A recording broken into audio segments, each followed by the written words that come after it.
Discovering the Islands of the Bahamas. ZNS Network presents The Bahamas Tonight. Happy to have you along this Friday. I'm Shenique Miller. This is the Bahamas Tonight National Report.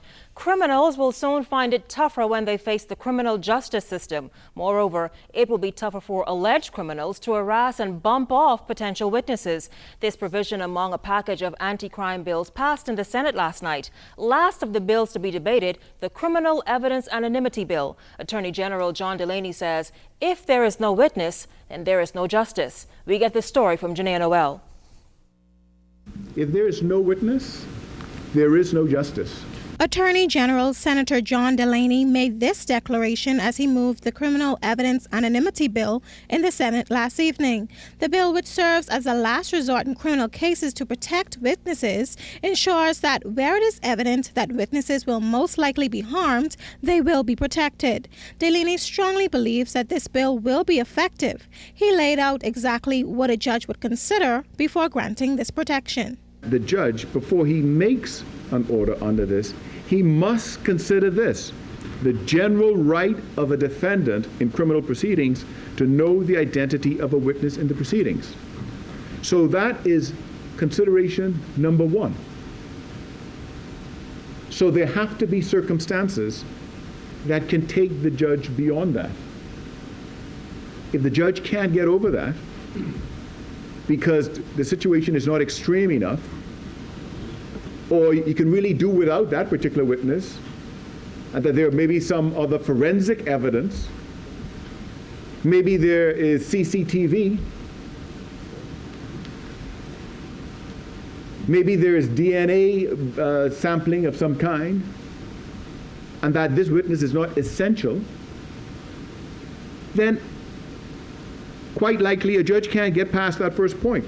Seconding the bill was Senator Dr. Dwayne Sands, who said that while complex, the bill is far-reaching and of the many crime bills passed, will be most tangible and have the greatest impact on society.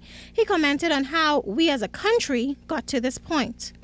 In my mind, there is very little doubt that it is because we have embraced a culture of corruption and criminality in this country. It pervades everything that we do.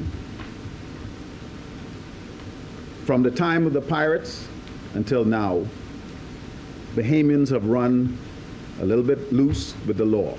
Senator Dr. Michael Darville led debate for the opposition, and although he was in support of the bills, he did share his main concern. The witness must still be convinced that even though the evidence would not be given directly in the court, this is a small community and things have a way how to get out there. Therefore,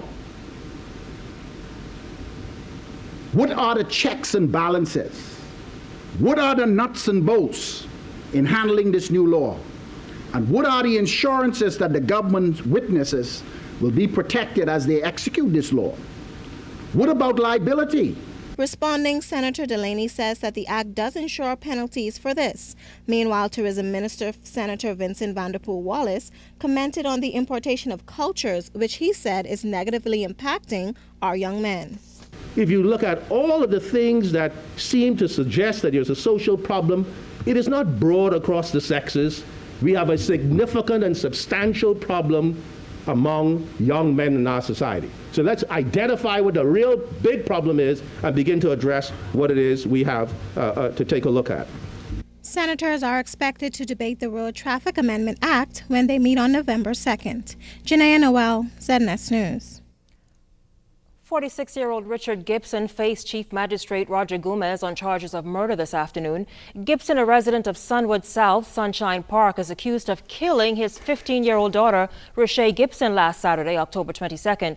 Gibson was ushered into court number 1 under police guard, wearing a loose striped shirt and blue jeans. He was shackled at the feet and handcuffed. His mouth was also covered with a surgical mask. Reports are that the man is not well. The charges read that Gibson intentionally caused the death of Rochelle Gibson. He was not required to enter a plea and was not represented by an attorney. Gomez said the case will be fast-tracked to the Supreme Court, and Gibson will have to appear in court on December 13th this year to have an involuntary bill of indictment read. Now, there are 15 witnesses in the case. Meantime, Gibson will be remanded until the completion of the trial. And 10 days after DNA tests confirm what his grieving family believed already, Marco Archer was officially identified. The 11-year-old whose abduction and brutal murder gripped the nation will be buried tomorrow. Exactly 1 month ago, the body of Archer, a 6th grade student at Columbus Primary School, was found in bushes behind an apartment complex in the Cable Beach area. He went missing 5 days earlier, causing an island-wide search. To date, no one has been charged with Archer's brutal murder. His funeral is set for 10 o'clock at Mount Calvary Baptist Cathedral on Blue Hill Road. His burial will follow at Lakeview Memorial Gardens, John F. Kennedy Drive. Detectives want you to help them find this man. They believe he is involved in what was a Wild West-style shooting on Fowler Street, just off East Bay Street on Wednesday, that left 2 men hospitalized. He's 33-year-old Omar Chisholm of Yamacraw Hill Road. He's 5 feet 8 inches tall and has a dark brown complexion and is medium built. Police also issuing a composite sketch of an alleged rapist who reportedly committed a rape sometime this month. The only description police provide is that the suspect is between the ages of 23 and 27 years old, 5 feet 7 inches tall with a dark brown complexion and medium build. The sketch also shows the man's hair is braided with a small goatee on his chin. If you can assist police in locating any of these suspects, please call them at Central Detective Unit, the number there 502-9910 or 502-9991. Crime Stoppers at 328-TIPS 919-911, or, as always, you can contact or visit your nearest police station. The opposition Progressive Liberal Party encouraging the formation of crime watch associations and neighborhood patrols. It's all part of the party's crime-fighting platform, Project Safe Bahamas and Urban Renewal 2.0. At a press conference earlier this week, PLP's Member of Parliament for Yamacraw, Melanie Griffin, says such organizations contribute to the rule of law through preventative measures and constant resistance to crime. The association, which has been modeled after the local government concept, has a representative from each community on its council.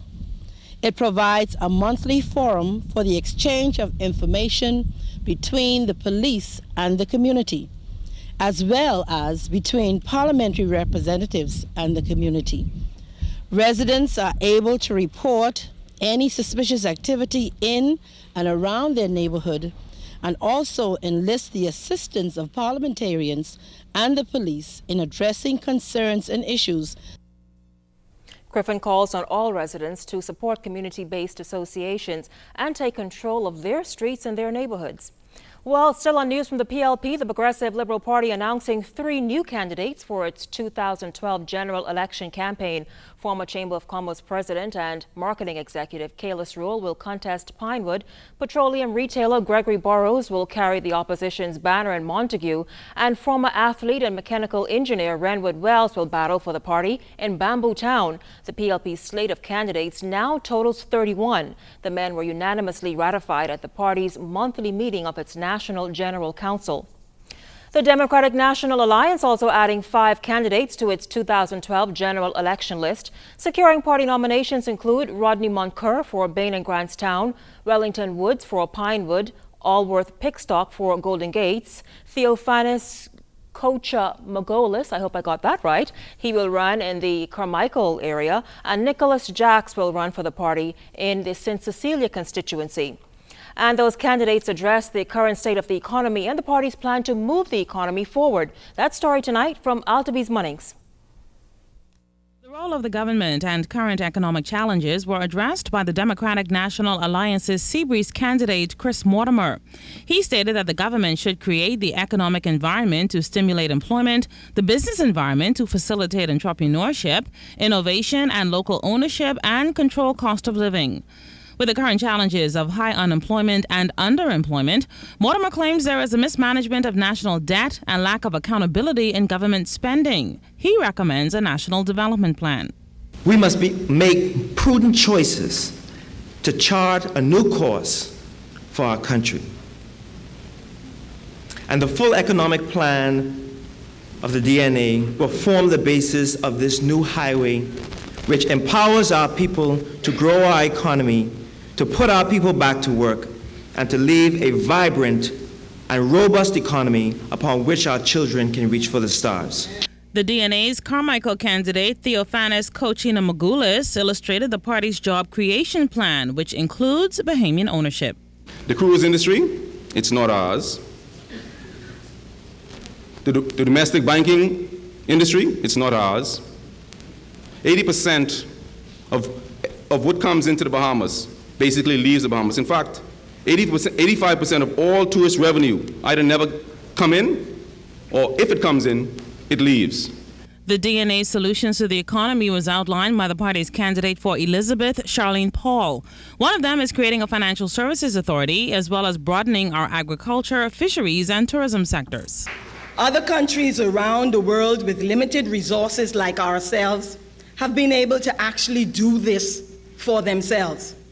Take Israel, for example. Very limited resources and enemies on all sides. But Israel has been able to mine the mind of its own people, tap into the innovation within each Jew and their ability to just create and generate wealth. Pleased with the success of the party's fourth town meeting was Democratic National Alliance leader Branville McCartney. We have no time to talk the rhetoric. We need to take us to the first world. Altovise, Munnings, ZNS News.